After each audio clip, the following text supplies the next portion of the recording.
nandito na naman tayo sa pinakamurang unlimited hotpot sa Angeles City. This is Kaixin Mini Hotpot Unlimited.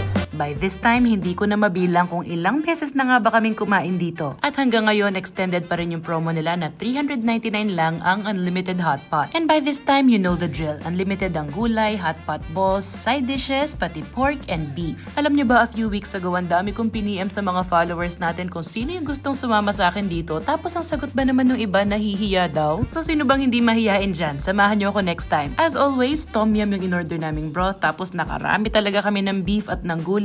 This is their SM Telebastagan branch, pero meron din sa Friendship at sa SM Olongapo. Mini hotpot ang tawag dito kasi hindi tulad sa ibang restaurant na isang malaki lang sa gitna tapos share-share tayo. Dito, kanya-kanyang hotpot tayo kaya ikaw ang masusunod kung anong ingredients ang ilalagay mo. Meron sila ditong kids rate at nag-a-accept sila ng mga senior citizen and PWD discount. Kung mahilig ka naman sa hipon, add lang ng 89 pesos para makapag-upgrade ka ng unlimited shrimp. Kung hindi naman shrimp, pwede ka ring mag-upgrade ng mga unlimited na premium drinks. Tapos may kasama pa yung 1 serving of ice cream for dessert. Super sulit, tapos bago magbayad, you can even spin the wheel to get additional discounts or freebies. O ayan ha, mag-comment yung mga gustong sumama sa akin next time para makapili ako.